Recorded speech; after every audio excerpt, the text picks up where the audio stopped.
In today's episode, find out everything you need to know about becoming directly authorized as a finance broker. Hey everyone, this is the People's Broker. When I decided to set up my business just over 2 years ago, the biggest dilemma I faced, and which a lot of brokers face, is whether to go directly authorized or work as an appointed representative. In the previous episode, I shared with you all you needed to know about becoming an appointed representative and all the pros and cons. In today's episode, I will be speaking to you about how to become directly authorized when you're setting up your finance brokerage firm. I will discuss things like how to prepare your application, things you can do to avoid delays with your application, and in the end, I will also discuss some of the pros and cons of being directly authorized. Before we begin, please give this video a thumbs up and give this channel a subscribe. Now, let's get to work. So guys, the very first step when you want to become directly authorized is called ready, willing, and organized. And exactly what does the FCA mean by ready, willing, and organized? I'm going to discuss each one of them separately for you so you fully understand. This will help you understand FCA's expectation of you. So when the FCA says ready, what that means is when applying for direct authorization with the FCA, they will consider what you have done to prepare to submit your application. Things that are expected of you when you're applying for your FCA authorization is you read info on FCA website, which I've shared a link with you in the video description. Making inquiries via contact center, so whether you've rang the contact center, asked them a few questions, because they're very, very helpful. I've used them myself and they're very helpful. They will answer whatever questions, and that's one of the things I did when I was looking into becoming directly authorized with the FCA. I rang the contact center, had a chat with them, just asking various questions. Also, compliance advice. So what kind of compliance advice have you had? How are you going to handle compliance? And your ability to clearly articulate regulatory obligations. So FCA wants to know, can you do these things? To them, that means you're ready to apply for your FCA authorization.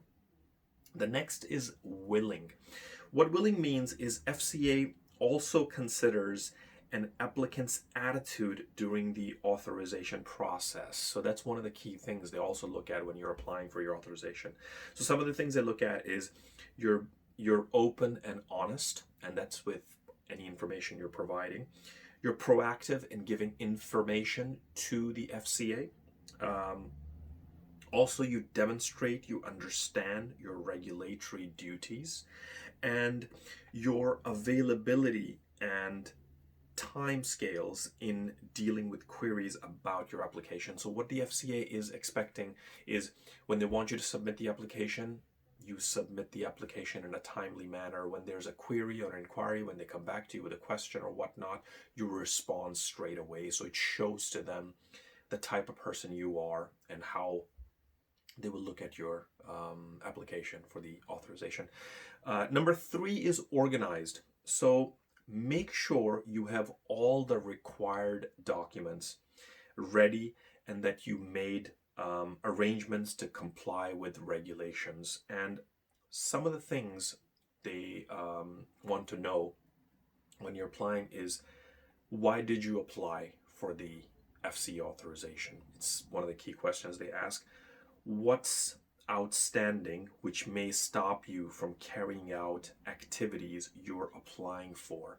So one of the examples could be, and it's a weird one, for example, if you're applying as a mortgage broker, you can't have a CMAP exam outstanding. So you can't have CMAP 1 and CMAP 2 qualifications done, and CMAP 3 you haven't done. So here you haven't really completed CMAP.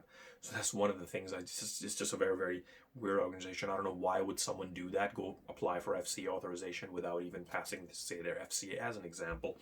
And the third one is the applicant ready today to carry out activity? So again, going back to earlier point, the whatever you're applying for is, are you ready today to start business? So if they offered you your authorization today, is everything in place? Are you ready to go and start writing business?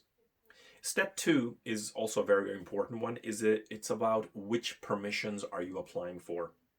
So there are two types of permissions that you can apply for with the FCA. So one is limited and the second is full permission. Both have different minimum standards when you look at them. So you can use a step-by-step guide on the FCA site to find out which permission to apply for. For your convenience, I have shared a link in the video description, so do check that out. So it's a good tool to use, and that's one of the tools I used when I was looking to apply, because I wasn't sure whether I should go for limited permissions or full permissions. It all depends upon the duties you're going to carry out and the type of business you're going to be doing. It then tells you, it's a very, very nice tool. Depends on yes, no questions and how you answer questions. It leads you to the next question, and then it kind of determines this is the type of permission you need to apply for. So do check out the link in the video description, and it will help you while you're trying to decide whether to go for direct authorization with the FCA. Step three, guys, is preparing your application. And the first step when it comes to preparing your application is complete all the required forms that are relevant to your business type. And again, I've shared a link in the video description for your convenience for that. The next step, and this is a very, very important step, and a lot of the businesses fail at this, and it's preparing a business plan that covers all the key areas of your business. Now, some of the things your plan should include are company details, governance. So how is the company governed? Like, is there a director, CEO? How things are happen? Treating customer fairly. So what is your policy about treating customer fairly? Business model. What exactly is your business model? Marketing activity. They want to know about how you're going to market your business. How are you going to generate new business? Customer journey. So what does a customer journey look like for the type of business you're going to be conducting? How are you going to deal with vulnerable customers? So what is your vulnerable customer policy? It's very, very important. Compliance. How are you going to be doing compliance? What kind of processes are in place? What is your complaints policy and procedure? So you need to be very clear about that in your business plan. Training, what kind of staff training will be provided if you're going to have staff, or when you do hire people, how are you going to train your staff? Staff incentives, that's also a very important one. How will your staff be incentivized? An overview of your policies in the business.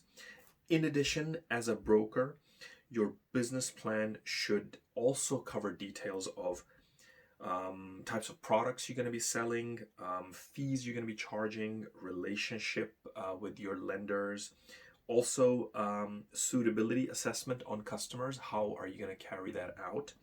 Also, how you will promote your business. So it kind of goes back to the earlier point about marketing activities. So it kind of ties into that. Also, what is your position in the market? What they really want to see is you have thought this through, that when you're applying for these permissions, you've thought this through, and you're making a very, very informed decision to go for FCA authorization. So it is very important that the business plan you put together includes all these sections, all these points, and you watertight them. Stronger the business plan is, the better your chances are to succeeding in getting authorized with the FCA. The third one is about the IT self-assessment questionnaire to determine whether you need to complete IT controls form or not. So this is an assessment on the FCA website. Again, when you look through the links and when you're looking through, there's a link there. So you need to complete that, and that tells you whether you need to do the IT controls in place, or what exactly you have to do with that. The next step is a very important one, guys, and a lot of times it is a real pain point for a lot of people who apply for it. Is the delay with the application and not finding out exactly what's going on. So I'm going to discuss with you what can you do to avoid delays with your application, and a lot of it is in the preparation and when you're applying. So to avoid any delays, these are the things that you can do when submitting your application. So number one is be prepared. We talked about it earlier, and it is very, very important. Some of the things you can do is make sure you fully complete all forms, because if you leave anything blank or anything is not completed, it's going to cause delays to your application, and they're going to come back with, you're going to have to redo the application, or they're going to send the application back, so you have to complete it. Make sure you sign where is required, because a lot of time people forget to sign the forms. I know it sounds very silly, but it does happen.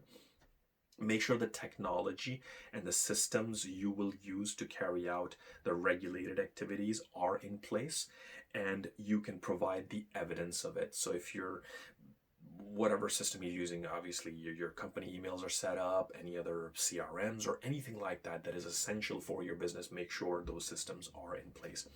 The next very important thing you can do is be clear. So what that means is application can be delayed if your business plan is very generic. So make sure it's specific to your business. And that's why I covered it separately earlier about the importance of it and things you need to include. Or you don't explain your specific activities and how they relate to the permissions you're applying for. So if you're applying for full permissions or limited permissions, whichever one, make sure you're explaining it very clearly and it is specific to your business.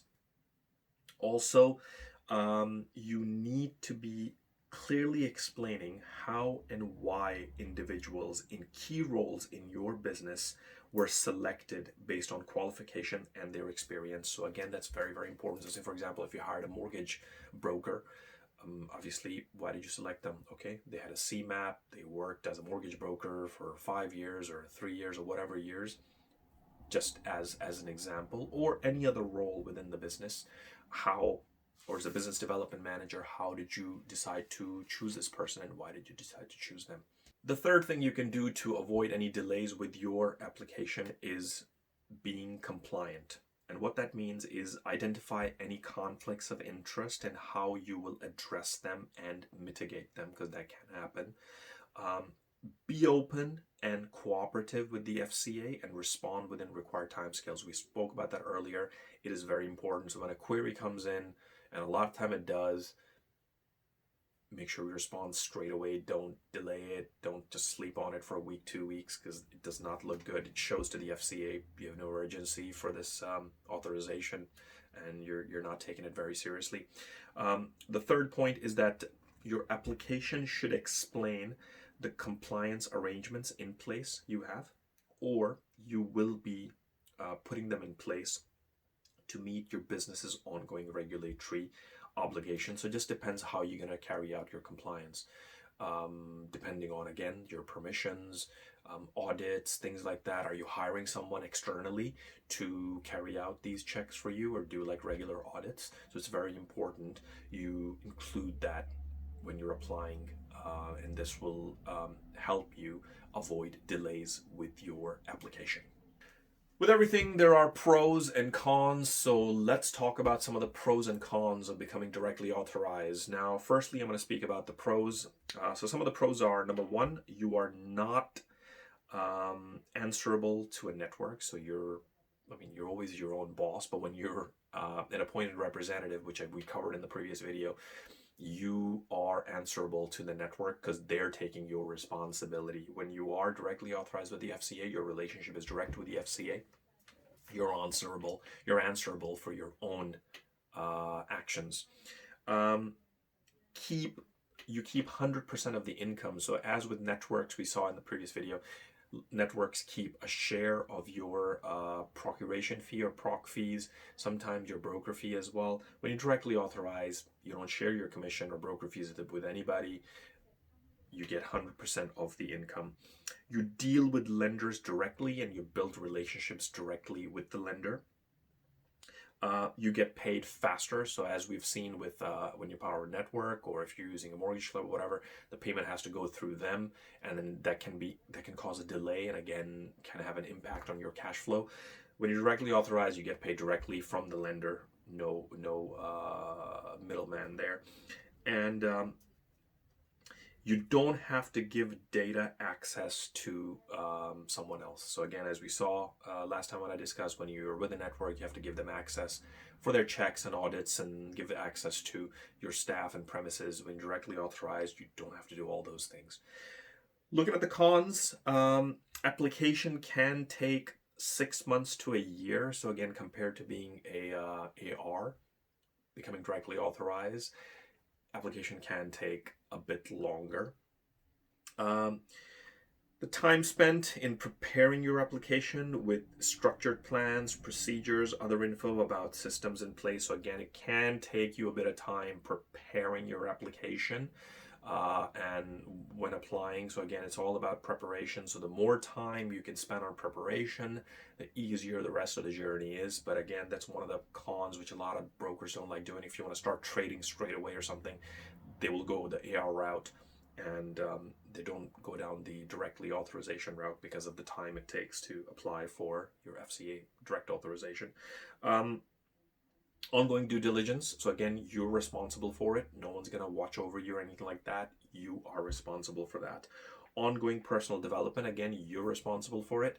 With a network we saw, they can provide you support with this. You're responsible for that. Also, you have to do annual returns and paperwork. So when you are directly authorized, you're required to complete returns, report things about the business, if there was any complaints, things like that. You're responsible to do all those things. Again, all these things can be time consuming.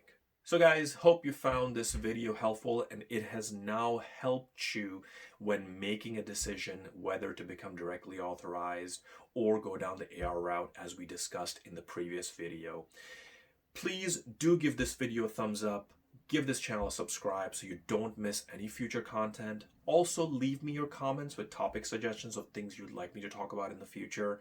Send me direct messages with questions or anything else. Or if you want to discuss any pain points you have as a broker, and perhaps I can help you in solving those problems. Thank you once again, guys, for watching, and I will see you next time.